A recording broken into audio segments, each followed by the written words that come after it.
oleh Pandemi COVID-19 mendorong kita untuk beraktivitas, berinteraksi, dan bermigrasi ke ranah digital. Namun layaknya pisau bermata dua, ruang digital dan internet memiliki sisi positif dan sisi negatif.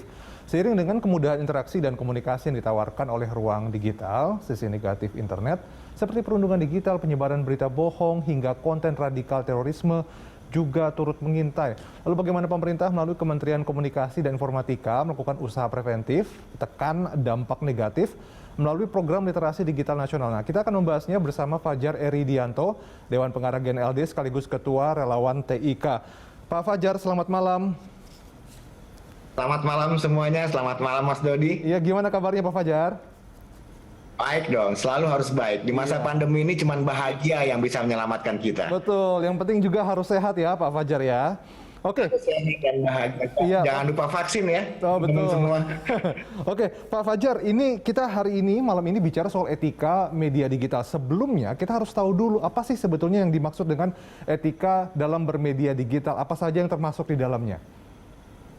Oke, terima kasih. Ini pertanyaan cukup luas. Jadi dengan adanya pandemi tadi di awal Mas Dodi sudah sampaikan bahwa ada peningkatan jumlah netizen yang cukup besar. Peningkatannya bisa sampai 15,5% atau 23 juta dalam waktu 1 tahun. Dan ini ternyata membuat euforia digital yang sedemikian hebat.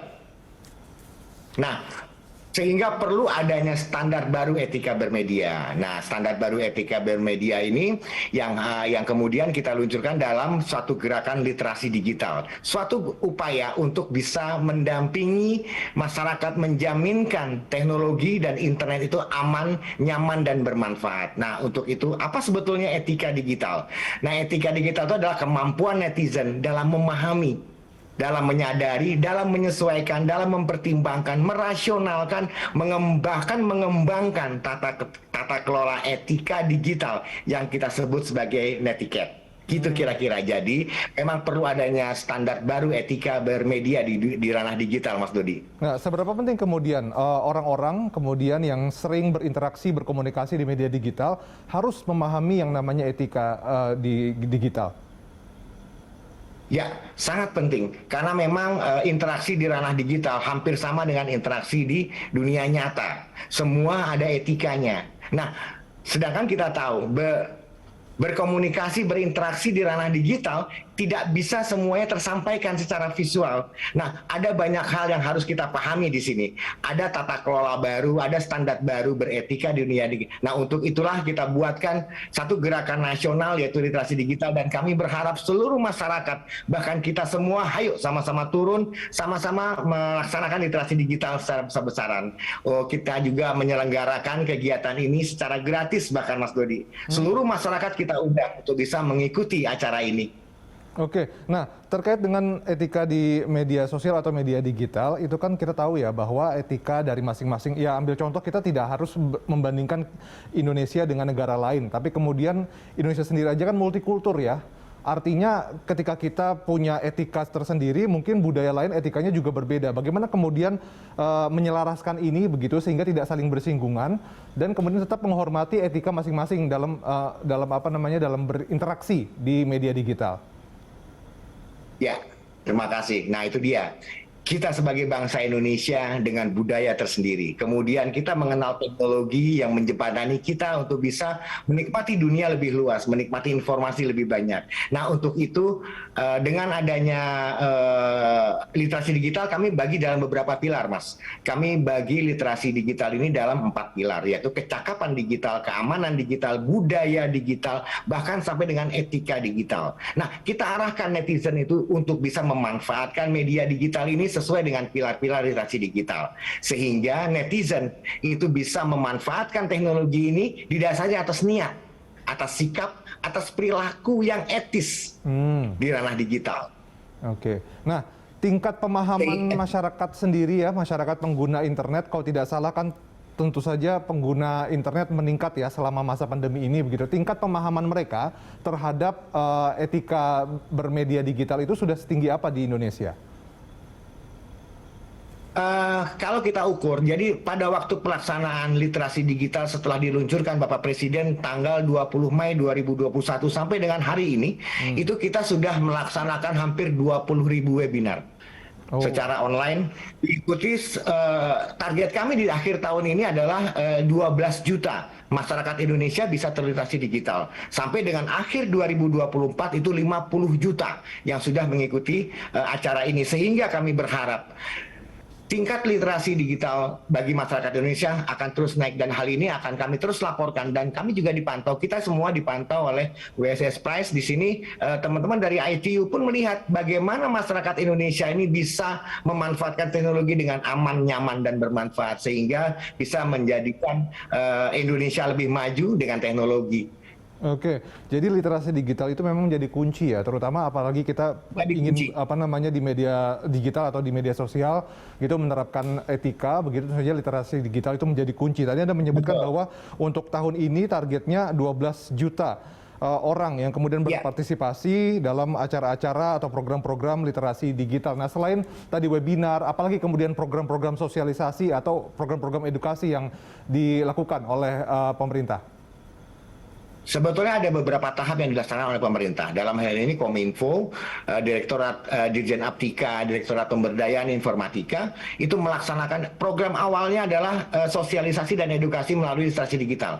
Kemudian ada kegiatan pandu digital, di mana pandu digital ini adalah menciptakan pionir-pionir di depan bersama dengan teman-teman komunitas lain termasuk relawan TIK untuk masuk ke masyarakat, meliterasi masyarakat dengan melaksanakan literasi digital ini. Jadi ada pembentukan sampai dengan pemberdayaan, sehingga mereka punya outcome sendiri dan kita bisa mengukur sampai di mana keberhasilan literasi digital di masyarakat. Oke, jadi kita bahas tadi ada beberapa program kemudian ya, dan ada target juga, bahkan sudah ada banyak sekali masyarakat Indonesia yang dilibatkan dalam webinar dan sebagainya, diikutsertakan begitu ya. Tapi kemudian di segmen kedua ini nanti setelah kita jeda, Pak Fajar, kita akan lebih bahas soal secara contoh nyata begitu ya, pelanggaran-pelanggaran etika yang terjadi di media digital atau media sosial seperti apa. Jadi itu yang akan kita bahas di segmen berikutnya. Pemirsa, tetaplah bersama kami di Connect 360. Ya, kembali kita berdialog masih dengan Pak Fajar Eridianto. Pak Fajar, ini kita tahu bahwa semakin intens kita berkomunikasi di ranah digital begitu ya, apalagi sekarang kan rapat-rapat apapun itu lewat Zoom gitu ya. Jadi tidak bertatap muka secara langsung. Kemudian bahkan cakupannya bisa dibilang bukan hanya antar daerah, bisa jadi beda provinsi atau bahkan bisa beda negara sama sekali. Nah, intens dan cakupannya luas ini tentu saja berpotensi untuk meningkatkan apa yang namanya pelanggaran etika ya. Pak Fajar, apakah memang pelanggaran-pelanggaran etika itu masih banyak terjadi juga dalam interaksi di media digital? Ya, betul. Kalau boleh dibilang inilah kesalahan kami komunitas-komunitas yang tidak mempersiapkan masyarakat untuk lebih paham tentang media digital, pemanfaatannya, etikanya, keamanannya, kecakapannya, dan lain sebagainya sebelum masa pandemi. Begitu masa pandemi dengan peningkatan jumlah netizen sampai dengan 23 juta dalam waktu 1 tahun. Nah, ini banyak menyebabkan adanya hal-hal negatif yang muncul. Ada perundungan, kemudian ada penyebaran hoax yang ya kemarin pada masa COVID, dari mulai vaksin, kemudian PPKM dan lain sebagainya, itu dikemas untuk berita-berita yang dilencengkan, dan sedangkan masyarakat pemahaman akan menyaring informasi yang tepat, yang benar masih kurang. Nah, kemudian banyak juga hal-hal yang termasuk bullying dan lain sebagainya. Banyak hal yang menjadi pelanggaran yang di sini kita sebut sebagai pelanggaran etika yang memang harus kita buatkan dalam tata kelola tersendiri yang kita atur dalam literasi digital ini, Mas Dodi. Oke, karena memang kalau saya terutama ya beberapa kali berdialog juga dengan teman-teman dari Kemenkominfo, kita tahu bahwa dari segi infrastruktur di Kebut ya Pak ya, mungkin dalam hal akses internet di daerah-daerah masih banyak yang blind spot, itu coba untuk kemudian diminimalisir begitu ya, sehingga aksesnya semuanya merata, tapi kemudian penggunanya sendiri ini literasi digitalnya masih tergolong rendah. Jadi bagaimana kemudian mengakselerasi itu supaya sama-sama nih untuk bisa transformasi digital, infrastrukturnya makin bagus, tapi literasi masyarakat juga terhadap digital semakin bagus juga. Ya, Itu yang kami maksud tadi, Mas Dodi, bahwa dengan infrastruktur yang tersebar ke seluruh pelosok negeri, kemudian itu balapan nih, kejar-kejaran dengan literasi digitalnya. Bagaimana kita semua bisa menjadi pendamping masyarakat, meliterasi mereka. Nah, program Gerakan Nasional Literasi Digital yang kami buat dalam satu tema Indonesia Makin Cakap Digital yang kita laksanakan sampai akhir tahun, diperpanjang terus sampai dengan akhir tahun 2024 dengan target 50 juta ini, itulah yang kami jadikan secara acuan bagaimana kita bisa mendampingi masyarakat untuk bisa memanfaatkan teknologi ini, bagaimana masyarakat tidak terjebak dan terjerumus dengan hal-hal yang negatif, bagaimana bisa memanfaatkan, masyarakat bisa memanfaatkan teknologi ini untuk mereka bisa terus bertahan di masa pasca pandemi nantinya. Oke. Kami melakukan edukasi, sosialisasi dengan literasi digital. Balik ke soal pelanggaran etika, biasanya kasus-kasus yang paling sering terjadi itu contohnya seperti apa, Pak Fajar? Hoax, penyebaran hoax, penyebaran konten-konten negatif, kemudian ada juga konten-konten radikal yang memang akhirnya ini bisa menyesatkan masyarakat. Pemahaman masyarakat akan berita yang benar dan berita yang bohong, informasi yang tepat, informasi yang berguna dan tidak berguna, ini yang perlu terus kita teriakkan, kita sampaikan, kita edukasi ke masyarakat, sehingga masyarakat tidak bisa dapat dengan gampang menerima berita-berita yang tidak tepat. Nah, pelanggaran-pelanggaran ini yang akhirnya bisa membuat Indonesia yang bisa maju lebih cepat, bisa agak lebih terhambat, kira-kira begitu Mas Dodi. Bahwa memang ajakan kami dari Cyber Kreasi, ajakan kami dari Kementerian adalah, dari Kominfo adalah, ayo sama-sama kita bergandengan tangan, kita menjadi pendamping masyarakat, menjaminkan masyarakat ini aman, nyaman, dan bisa memanfaatkan teknologi dengan literasi digital. Oke, jadi soal hoax ya, itu masih mendominasi ya terkait dengan pelanggaran etika. Masih mendominasi. Di media digital begitu. Bagaimana kemudian buat masyarakat sendiri supaya mereka ketika menerima informasi tidak langsung percaya. Ada istilahnya saring dulu sebelum sharing begitu. Itu dulu. Saring dulu sebelum sharing, betul sekali. Ya, gimana Pak? Itu gimana caranya kemudian menyadarkan masyarakat supaya kemudian ketika mendapatkan informasi, baik itu dari pesan berantai WhatsApp atau mungkin dari media sosial, itu tidak langsung percaya dan kemudian ngecek dulu. Budaya cek dan recheck itu loh yang masih kurang di masyarakat. Setuju, Mas Dodi. Jadi teman-teman semua, warganet semua, informasi bertebaran sangat dahsyat. Kita harus benar-benar pandai memanfaatkan informasi yang ada, menyaring informasi yang ada. Yang perlu kita lihat, apakah informasi ini benar? Cek kebenarannya. Kemudian, walaupun informasi ini benar, kita harus cek, perlu nggak sih informasi ini kita sebar? Kalaupun itu perlu, mendesak sekalikah informasi ini untuk kita sebarkan? Kalau ini mendesak, nah kita lihat, apakah tepat informasi yang mendesak ini kita sebar pada audien yang seperti apa? Nah, hal-hal seperti ini yang harus kita kuatkan. Teman-teman masyarakat, warganet juga harus paham bahwa sebuah informasi kadang benar atau tepat untuk kita, belum tentu tepat untuk segmen yang lain. Nah, inilah pentingnya literasi digital untuk ikut di program besar Indonesia Makin Cakap Digital. Oke, jadi ada 3 layer ya kalau dari yang saya tangkap dari penuturan Pak Fajar, bahwa ya tadi pertama dicek dulu informasinya betul atau tidak begitu. Dan kemudian yang kedua, kalau memang betul, apakah itu perlu disebarluaskan atau cukup disimpan buat kita sendiri aja begitu kan? Dan kemudian yang ketiga, apabila memang harus disebarkan, maka pilih audiens yang mana begitu ya untuk mendapatkan informasi tersebut. Nah, itu audiens yang mana, pilih waktu yang tepat, betul. Ya, setuju. Betul. Karena memang kadang informasi yang benar di waktu yang tidak benar ini akan membuat satu gejolak tersendiri, dan ini yang harusnya sama-sama kita buat, kita bisa maju dengan bahagia, maju dengan senang, maju dengan kuat. Betul. Dan satu lagi bicara soal ujaran kebencian, ini juga kan makin ekstrim ya. Kalau kita perhatikan begitu, baik melalui postingan di media sosial, mungkin mengumpat orang lain secara secara langsung ataupun tidak langsung, atau mungkin ada orang yang kemudian menuliskan di komentar dari postingan orang begitu. Ya, hater dan sebagainya begitu, terutama public figure sering sekali mendapatkan hal itu. Ya, ini juga wujud dari yang ketika melakukan atau surfing di media sosial tidak mempunyai etika begitu ya, Pak Fajar ya. Betul Mas Dodi, dan lebih parahnya lagi, ada orang yang memang sudah paham dengan etika justru memanfaatkan kondisi ketidaksiapan masyarakat ini.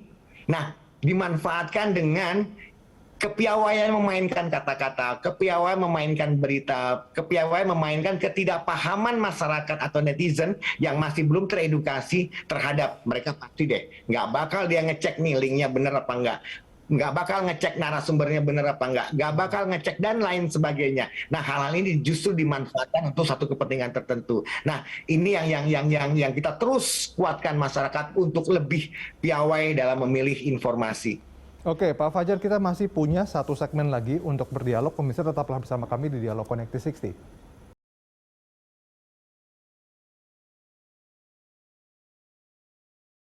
Pak Fajar, ini saya mau bacakan sebetulnya nggak bisa dibilang prestasi karena ini sesuatu yang harusnya kita hindari ya. Berdasarkan laporan Microsoft 2020 Digital Civility Index ya, mengukur tingkat kesopanan pengguna internet Indonesia itu peringkat 29 dari 32 negara. Netizen plus 62 dinilai terlalu julid, terlalu tidak sopan begitu. Ini gimana nih mendidik netizen Indonesia supaya ya santun dalam bermedia sosial? Ya, terima kasih Mas Dodi. Memang di awal-awal pandemi itu, Om. Di awal-awal pandemi di mana masyarakat kita diguyur tsunami digital, dipaksa digital. Mereka terpaksa harus yang tadinya paham hanya untuk internet, hanya untuk beberapa hal, saat ini internet untuk bermedia sosial, internet untuk TikTokan, internet untuk berkomentar, internet untuk banyak hal. Dan sehingga bahasa sehari-hari yang disampaikan langsung kepada teman, itu yang tadinya hanya diterima oleh teman langsung, saat ini diterima dan dibaca oleh seluruh Indonesia, seluruh netizen, bahkan seluruh dunia. Sehingga itu tercapture dan kemudian tercapture dalam indeks di Microsoft, dan kita akhirnya pada saat itu menduduki peringkat yang baik, membanggakan 29 dari 30. Nah, untuk itulah kemarin tepat di saat seperti itu Pak Presiden meluncurkan Gerakan Nasional Literasi Digital, sebuah gerakan yang memang secara masif seluruh komunitas yang dengan memiliki tujuan yang sama, yaitu meliterasi digital masyarakat Indonesia turun melakukan banyak hal yang bisa menjaminkan bahwa netizen itu bisa lebih arif, netizen bisa lebih paham tentang etika, netizen lebih paham tentang netiquette. Dan banyak hal juga konten-konten positif kita ciptakan. Kalau teman-teman lihat di TikTok sekarang sudah banyak konten-konten budaya yang diciptakan di situ, konten-konten pariwisata diciptakan di situ. Bahkan teman-teman kita TikToker dari wilayah timur ada TikToker yang paling dahsyat, punya gerakan sendiri, punya konten-konten sendiri. Nah, ini hal positif yang mudah-mudahan bisa menutup. Sampai Presiden bilang banjiri internet dengan konten-konten positif. Satu hal yang memang diseriusin oleh pemerintah untuk menekan indeks itu menjadi lebih positif. Kira-kira kayak gitu Mas Dodi. Itulah yang saya bilang di awal. Inilah kelemahan kita, kelemahan kami sebagai pendamping masyarakat yang tidak segera bertindak pada saat itu. Nah, sehingga begitu tsunami digital ini masuk dan seluruh kegiatan harus dengan digital, kita belum siap. Mendampingi mereka, menjaminkan mereka untuk bisa lebih paham dengan etiket. Kira-kira seperti itu, Mas Dodi. Iya, nah, mudah-mudahan kalau memang survei itu bisa diukur lagi pada saat ini, saya yakin minimal sudah belasan deh. Standarnya sudah naik lagi. Iya, dan memang bukan hanya soal netizen yang harus dewasa dalam berinternet ya, tapi juga pembuat konten. Sekarang semua orang tuh berlomba-lomba untuk menjadi konten kreator begitu. Tadi Anda mention soal TikTok, kemudian juga Instagram, bahkan YouTuber juga sekarang kan sudah banyak. Artinya mereka benar-benar harus paham menciptakan konten-konten yang kreatif, bukan hanya konten-konten prank dan sebagainya yang tidak berguna begitu. Betul, dan kita lihat juga di saat sekarang ini Mas Dodi sudah mulai agak berkurang dan netizen sudah berani berkomentar untuk bisa meredam teman-teman yang harusnya notabene lebih teredukasi dengan digital ini, tidak menciptakan hal-hal yang tidak beretika. Nah, saat ini sudah mulai etika-etika ini, konten-konten ini diarahkan untuk suatu yang membangun, dan juga Kominfo juga sudah mulai keras di sini bagaimana seluruh konten yang tercipta dan tersebar di internet adalah konten-konten yang mendukung untuk image bangsa, untuk image masyarakat, untuk juga mendidik sama-sama menjadi media edukasi bagi masyarakat pemanfaat atau penikmat internet. Betul. Dan kalau misalnya kita tahu sekarang mungkin banyak pengguna internet yang kebanyakan masih anak-anak atau mungkin remaja begitu ya. Artinya peran orang tua sangat besar begitu ya dalam ya memperkenalkan netiquette tadi begitu ya, bisa dibilang seperti itu. Dan bahkan sekarang guru juga punya peranan karena di mana-mana PTM sudah mulai digencarkan lagi nih Pak. Peran orang tua dan peran guru seperti apa nih Pak? Sangat besar peran orang tua dan peran guru. Jadi saat ini dunia online ini kayak orang tua kedua bagi anak-anak kita. Mereka akan menjadikan itu jadi acuan bahwa enggak kok di sini katanya begini. Nah, disitulah peran orang tua. Orang tua harus bisa menjadi papa, menjadi bunda bagi anak-anaknya. Harus bisa menanamkan budaya keluarga, budaya daerahnya, budaya leluhurnya, sehingga hal yang tidak boleh dilakukan dan hal yang boleh dilakukan di dunia offline demikian juga harusnya di dunia online. Untuk itulah tata kelola etika berinternet, bermedia itu sangat penting untuk bisa disebarluaskan secepat-cepatnya. Atau mungkin dalam jangka panjang begitu bisa dimasukkan ke dalam kurikulum atau bagaimana gitu? Kurikulum siap.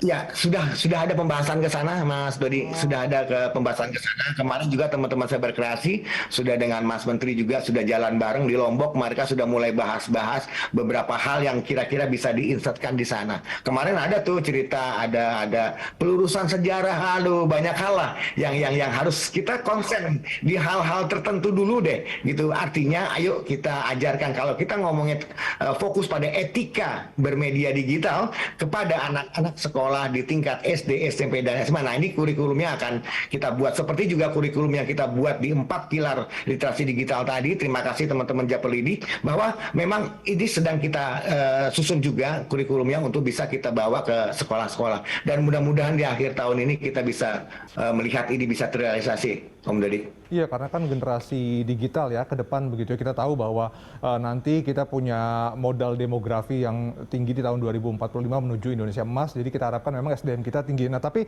ini untuk bisa masyarakat begitu ya mendapatkan sosialisasi ataupun edukasi. Ini saya sempat baca juga. Jadi ada aplikasi pendukung ya Pak dalam implementasi kegiatan literasi digital, namanya aplikasi Siberkreasi ya di Play Store maupun juga App Store. Mungkin bisa diceritakan ini.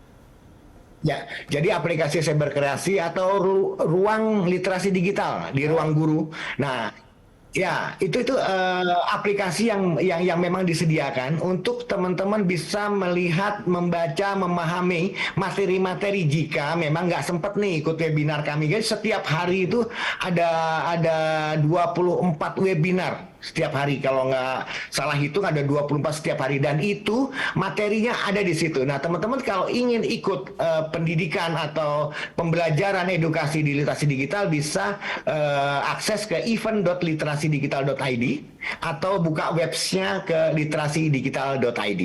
Gitu Mas Dodi. Iya, jadi nggak perlu khawatir ketinggalan informasi, nggak perlu khawatir ketinggalan materi-materi begitu ya, karena bisa dapat dari aplikasi-aplikasi, tinggal download aja di di Play Store maupun App Store begitu. Nah, terakhir mungkin App Store, Fajar, betul. ini harapannya seperti apa? Karena kita tahu memang targetnya tadi 2024 50 juta masyarakat literasi digitalnya meningkat begitu. Harapannya ke depan bagaimana supaya masyarakat Indonesia itu dalam bermedia sosial, bermedia digital itu paham etikanya dan kemudian literasi digital juga meningkat.